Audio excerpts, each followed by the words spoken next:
What's up, guys? Vegas 97 is this week for the UFC. We have Gilbert Burns taking on Sean Brady in the main event. I think it's a pretty decent card. There's a lot of potential and value for underdogs, as what I've seen in the picks. So anyway, I want to give you my MMA casual picks, prediction bets. Remember, they're not all the same. When we're betting, we're looking for value, not just, a guy who we think is going to take it, but some of these odds just don't do us any justice. But if you're new here, I'm the MMA casual. I have this new layout, and on the top right of the screen, you'll see my username for Instagram. And if you go there, you could subscribe for all my bets. It's $2.99 a month. It's a freaking steal, guys. I put all my parlays, picks, and predictions, and you go about it as you want. But anyway, let's do a full card breakdown. And if you're looking for specific fights, guys, just fast forward. But if you're here, be sure to subscribe. It's always a pleasure. First off is Ramaska versus Nathan Fletcher. First off, no odds are out on this yet. If I'm giving you my pick, it's Nathan Fletcher. I think he's a better all-around fighter. Ramaska, great volume, good output, charges forward, but Nathan Fletcher for me is the better striker. I mean, the better all-around fighter. Okay. Now, what I will say about this is both of these guys are coming back from the Ultimate Fighter and dealing with medical issues that actually stopped them from continuing in the show. So now they have their opportunity in a UFC Vegas card, but I don't like it. I don't like bets. I don't like the fact that Nathan Fletcher had a staph infection like a week ago. I don't like that Nathan Fletcher is coming off a broken leg. Like, this is crazy, crazy. Like, we're just dealing with things that are completely out of our control here. You know what I mean? There's just too many variables here, and I don't feel comfortable betting. And again, I haven't seen the odds for these guys because they say TBA. But Nathan Fletcher for me is the better fighter. If I'm betting, I would bet him, but I'm not betting on this fight. I think it's ridiculous, and you don't have to take my word on that. That's on you, but I'd say stay away from this wholeheartedly. Next up, Andre Petroski versus Budka.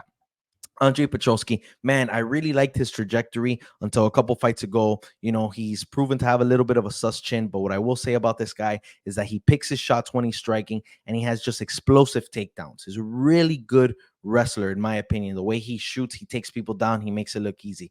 Now, Dylan Budka, on the other hand, low-level striking, right? So I think Petroski is going to have his way while they're on the feet, but Dylan Budka could also take Petroski down and get some control. I'll give him that. Really good level changes. He could grapple a bit as well, but I think this is pretty straightforward. Andre Petroski is the better fighter. He's coming in as a negative 325, which I'm not a big fan of. Maybe you sprinkle him in a parlay, but I don't know. Negative 325 for me, that's already out of my range of what I feel comfortable betting. Dylan Budka plus 220. What I will say is that Petroski, I said he picks a shot. He is low volume, but he has proven to have a little bit of a sus chin in the past. And because of that, I think he's going to play a safer route for this type of fight. I think he wants to keep his spot in the UFC. I don't think he wants to be dangerous. I don't think he's looking for a crazy, exciting win. I like Andre Petroski by decision, and I will see what those odds look like because the prop bets haven't come out. But if I were to bet on this fight, I think he takes it to decision just with control and grappling, but we'll see where that comes from. All right, next up, Jacqueline Amorim versus Vanessa Demopoulos. Demopoulos being absolutely notorious for stealing decisions. At the end of the day, she is a fighter who has fantastic output, pushes the fight forward, great volume. I mean, this girl, even if she's getting her ass beat, she looks like she's winning the fight. It's incredible because she could take some damage, but either way, she's going to hit you 10 more times. And it could be the weakest shots ever. I don't think she has a lot of power. I don't think she's doing much, but her output is great. And remember, for the judges, that makes a huge difference. What I will say is here, and we have to note, she has a 30% takedown defense rate. Not very high, especially against someone like Jacqueline Amorim, who's an elite grappler. I don't know where this fight is going to go. I'm going to assume Jacqueline's going to try to take her down early. But if they're striking, I'm not too comfortable if I'm Demopoulos just putting myself in these vulnerable scenarios, just pushing out output because Jacqueline could catch her. This is a girl who does have some power, which, in female MMA, we don't, there's not a lot of girls we fear, but Jacqueline has some sneaky power. And I think ultimately, I think she's going to take down Demopoulos. I think she's going to take away her volume from her. And I think she's going to slide to decision as well. So I'm taking Jacqueline Amorim. She is the favorite, negative 350. Again, I don't like those type of odds. I think it's too much of a margin. You got to risk $350 to win 100. Not a fan. Here we go. Yi Zha versus Gabriel Santos. Number one, let's talk about the UFC, team here.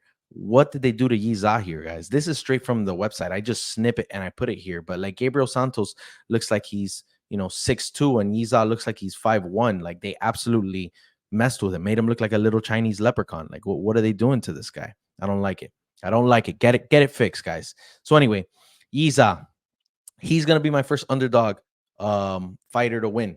Just a suffocating fighter. That guy is the definition of white on rice. Like that motherfucker is gonna come at you and he's gonna take you down, and you're gonna get up and you're gonna get taken down again and again and again and again and again. Now the question is, can he suffocate Gabriel Santos, who also has a very suffocating fight style? He likes taking his opponent to the cage. He mixes up his strikes, then he takes you down. He'll control you a little bit, but he's always charging forward.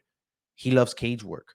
He's a good grappler. So this is really tough. I think Yiza has a good opportunity here. I just like it. Plus 210. I think this needs to be closer. Gabriel Santos, for me, a scary striker. Gabriel Santos is going to give him some sort of submission because Yiza's looking for it all the time. Now, not a super high confidence pick here, but I do like Yiza for gambling. Plus 210. I think he's a good underdog. I'm ultimately, I think my prediction will say Gabriel Santos, but I'm throwing money at Yiza if that makes any sense.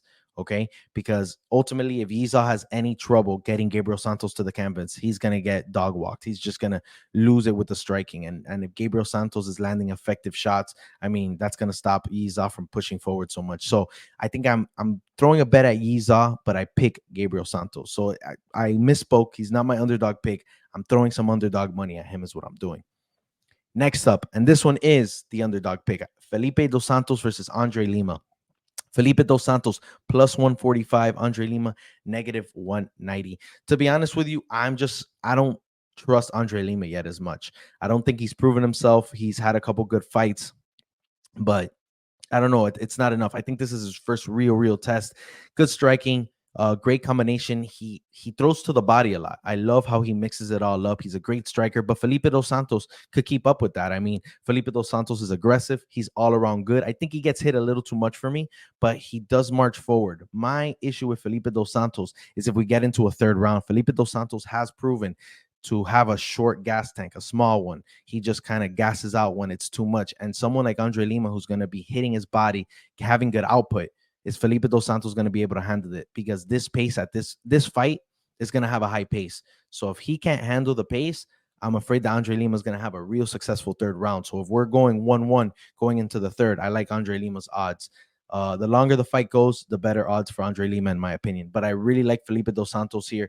I think he has great striking, great all-around fighter, to be honest with you. And I think we're going to be impressed with his performance against Andre Lima. I'll take it. I'll take the underdog here, Felipe Dos Santos. Next up, and oh my God, that's racist. All right. They're just fooling around now. This is messed up. Just kidding. Just jokes. Don't go crazy. Anyway, Isaac Dulgarian versus Brendan Marotte or Marotte. Isaac Dulgarian, this is the craziest odd spread I've ever seen in my life. He is a negative 2,500 favorite. I think he started off as a negative 3,000. I mean, we've never seen that. Like, those are over Bo Nickel numbers. Bo Nickel would be like close to 2,000, negative 1,900 or 800. It was crazy. But negative 3,000, I've never seen. And even then, the odds have shifted a little, and he's still a negative 2,500.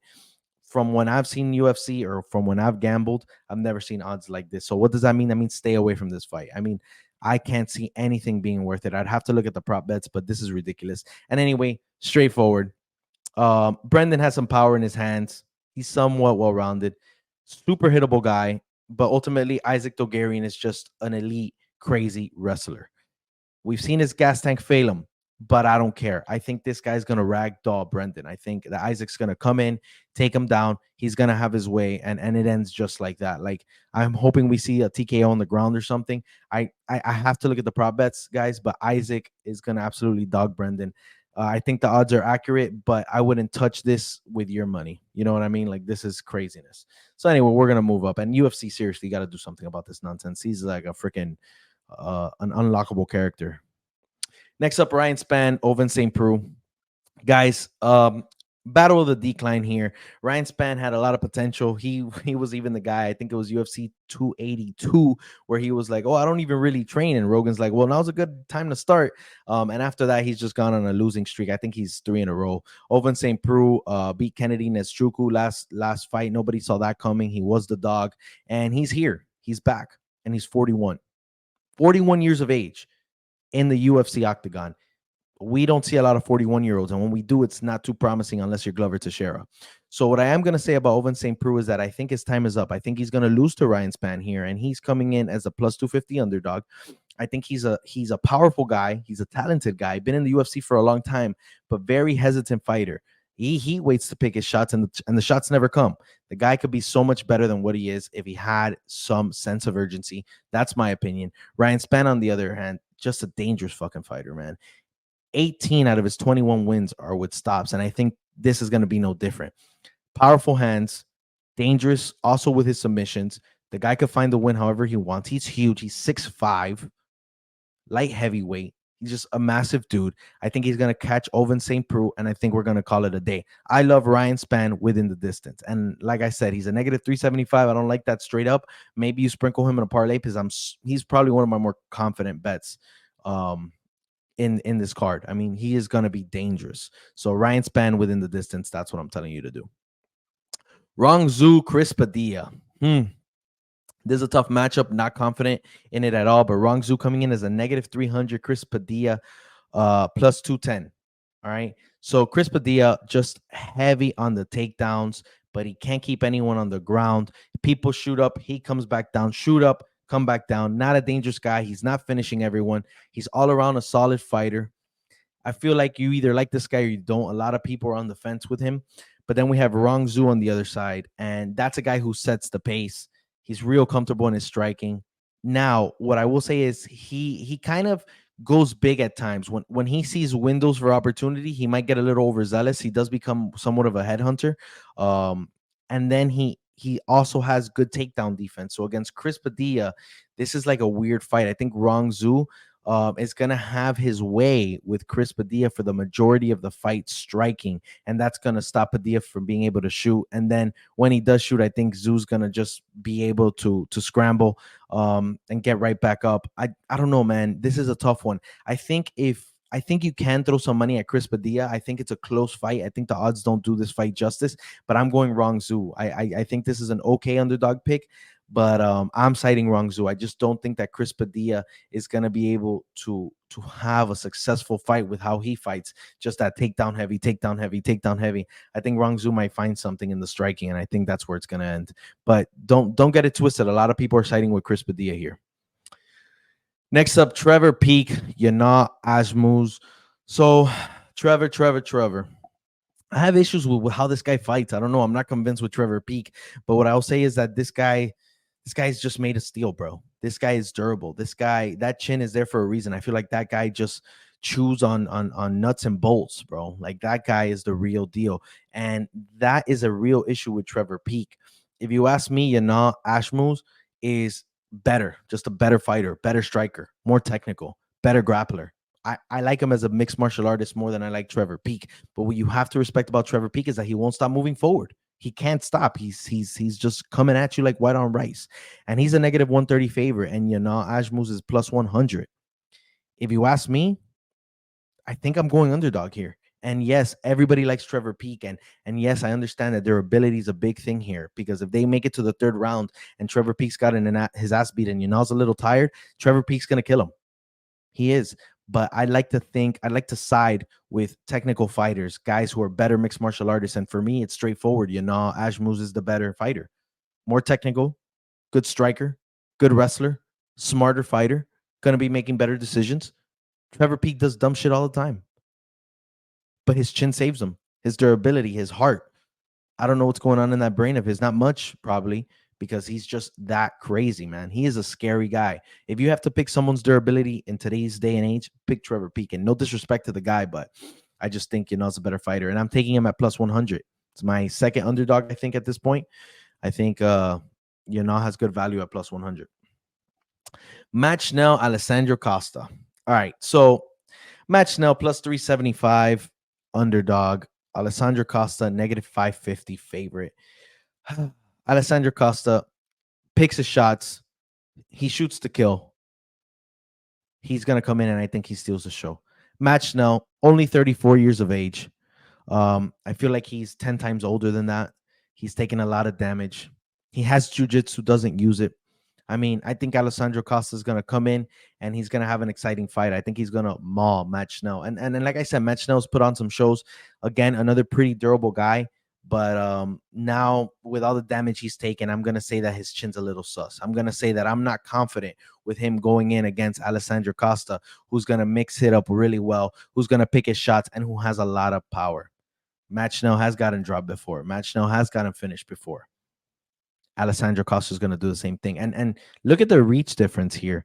It's a 3-inch reach difference for Matt Schnell. But even then, I just don't think striking he has anything for him. And he doesn't use jiu-jitsu. He doesn't grapple, Matt Schnell. Not how he should. So I'm comfortable picking Alessandro Costa. Again, negative 550. That's an ugly, ugly odd to pick. I don't like it. Not my thing. But my pick is Costa. Steve Garcia versus Kyle Nelson. Listen, Steve Garcia, 4 straight fights, knockout wins. Kyle Nelson, in my opinion, getting better as he goes, right? Every time I've seen this guy fight, I see some improvement. He's 3-4-1, I think, in the UFC.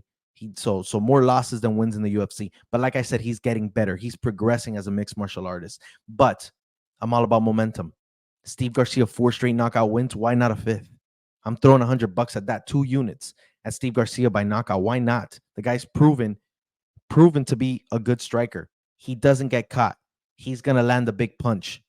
Let's hope it happens again. Let's see if he finds Kyle Nelson. Nelson's gonna get hit here. He's a decent striker. He's getting better, but he's gonna get hit. So Steve Garcia, the guy who looks like a family man, a pen salesman, you know. And by the way, I had no idea, and I have to put the picture up here. But I went to UFC 287 in Miami. I got a little faded. I got a little drunk. I had a good time. When I go look at my album on my phone, I had no idea. Me and Steve Garcia became best friends. No idea. I don't remember that moment whatsoever. But he was walking around the arena. I saw him. I was probably in line at the bar. And I took a selfie with the guy. Now we're best friends. You don't go against your best friends. Look, here's the picture. Me and Steve Garcia, best friends after a knockout win. So we're going Steve Garcia. Anyway, we move forward. Jessica Andrade versus Natalia Silva. Jessica Andrade plus 210. And a lot of people are going to like that value. And then Natalia Silva, negative 300 favorite. I love Natalia Silva here. Proven herself. Great striker. Great wrestler. Great all around. You've heard me say that about a few fighters. This is probably the fighter who deserves that the most. Great all around. I could do a little bit of everything. I truly believe it. She's technical. She commits to grappling when she needs to. We're getting a bit of a step up in competition, even though she has a good resume. Jessica Andrade is the real deal. I'm scared of Jessica Andrade. If I see her in front of me upset, I'm going to be a little weary. I'm going to be like, oh, shit. Scary chick, right? She is also improving. Jessica Andrade is a fighter that I say, like Kyle Nelson, is getting better. Jessica Andrade was known for moving forward. She was a smaller fighter, but if she caught you, you were done. She was knocking girls out left and right. And it was a very push forward. Come on, I'll get hit to give you one. I'll get hit to give you one. And then when she gave you one, it cost you the fight. That's not Jessica Andrade anymore. We saw her get the best of several high-level fighters who were not striking. She's taking people down when she needs to. She's mixing it up when she needs to. She's controlling the fight and the pace when she needs to. She's not just moving forward like a bulldozer looking for a knockout like she has before. So I love that. I love Jessica Andrade here. I do think she is a sneaky underdog pick. Personally, I'm not throwing any money at her because I like Natalia Silva a lot. And I think she's more technical, and I think she's just well-rounded enough to handle Jessica Andrade. I think the striking might be a little scary for her. If she gets tagged once or twice, she's going to go straight to grappling. But if she could keep distance and control the pace of this fight, I think Natalia Silva, 30-27. I wouldn't doubt it. 30-27. I'm pretty confident with Natalia Silva here, and I like the odds negative 300. A little off balance, but I like the odds. But I will say I understand if you throw some money at Jessica Andrade. Of course, that makes sense too. But my pick, Natalia Silva, I got to see the props because I think I'm going to look at what I could do, and I want to see the round line. That's going to be a key one here. Last but not least, guys, let's mix this up. Gilbert Burns, Sean Brady. Gilbert Burns, Sean Brady. Gilbert Burns is a plus 150 dog. Sean Brady, negative 195. I want to start off by saying these odds are crazy. This should be a pick 'em. This should be negative 105, negative 115, something like that. There should not be an underdog here. This is such a tough matchup to call. And anybody who tells you this is an easy prediction or this is an easy breakdown, these styles make so much bullshit. Bullshit. To me, this is like a replicated fighter. You're like fighting your own clone. I think these guys have a lot of similarities in their game, and they're very, very tough guys. All right. So Gilbert Burns, my only, lately I've had to bite the bullet a couple of times and I've lost money because I go with the older fighter thinking experience is going to come through. I'm done with that. Youth matters here. Hunger matters. And Gilbert Burns, at no point in the last few years, has proven to me otherwise. I mean, his fight with Hamzat, his fight with Jack Della Maddalena. I mean, this guy is putting on shows. His last fight was Jack, and he put on he was winning the fight. He was beating Jack Della Maddalena. That's huge, right? I don't think his BJJ scary, but he could grapple. He could control the fight. And his striking, to me, he's more powerful than Bilal, and Bilal slept Sean Brady. MMA math, I know we shouldn't be doing that. MMA math doesn't make sense, but something to take into account. Whatever, Bilal's champ. Okay. But he hasn't slept anybody other than Sean Brady. But we move on. Sean Brady, 31 years old. Very balanced fighter. Great grappler. Submission dangerous. But do I see him subbing Gilbert Burns? Hell no. So that leads me to believe when these guys go to the ground, it's going to be some control time. Then they're back up. And who's getting the best of the striking? Who's getting more done? I don't know. I don't know right now. Gilbert Burns is a scary fighter. Gilbert Burns is very scary.